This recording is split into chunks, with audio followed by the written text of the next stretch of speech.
The Samsung Galaxy Z Flip 5G is here, and the first thing we thought was, what on earth is the difference between this and the original Z Flip version? It makes sense, doesn't it? Although we have found some interesting differences, and we realized that the Samsung Galaxy Z Flip 5G is the first to come with the Snapdragon 865. And there has been so much hype about the Snapdragon 865 Plus that we are going all in today to see what the fuss is all about, but we're also going to show you the differences of both versions, of course. We could get out of Manhattan in a New York minute. There's a yellow cab, yeah, we should get in it. Let's start with the three major differences that you probably can guess already. There's the color, the processor, and of course the 5G capability. And there are currently two color options for the 5G model. One is the Mystic Bronze, which seems to be the Samsung theme this year for all new upcoming devices, and many people like that.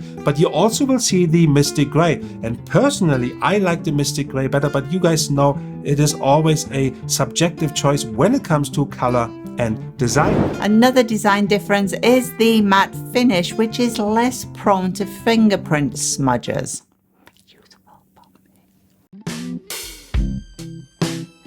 And pricing is slightly higher, but let's face it, if you are willing to spend $1,400 on a device, then an extra $50 is not going to break the bank. And yes, it still sent us the 6.7-inch display, the same display with the same resolution that folds into that desirable, pocketable shape. Storage and RAM is exactly the same, as unchanged to the previous version. So the fast 5G data is the main highlight on the Galaxy Z Flip 5G, of course, but what about the Snapdragon 865 Plus? Let's get into the juicy bits here. So the Snapdragon 865 Plus has been advertised as the answer to everything 5G mobile platform. It has a clock speed up to 3.1 GHz, you name it. The Z Flip 5G version comes also with Wi-Fi 6 and 5G, of course, but I really want to look at the Geekbench results today, and I've listed them all here for you guys, and you can see I've listed single core, multi-core. I also included OpenCL and Vulkan score because that kind of gives you an idea for the graphics performance, and when you then compare this to last year's model, you can see there is an increase in speed and score, and that is pretty good, especially when it comes to multi-core applications that you can do better and more with that phone. I also included here to see for you guys the Tab S5e comparison with the Tab S6 Lite, just to give you an idea how powerful these mobile and gaming devices have become these days. When we then look at gaming, Fortnite is no problem gaming here, and I really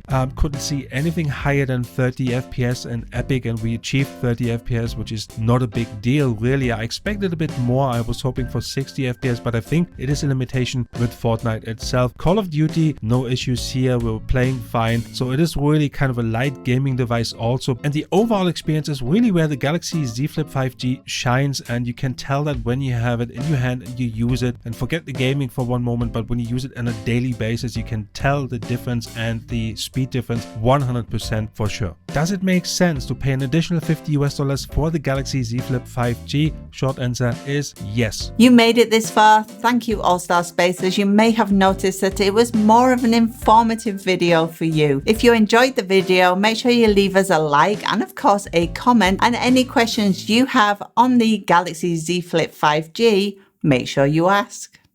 Peace out. We could get out of Manhattan in a New York minute. There's a yellow cab, yeah, we should get in it.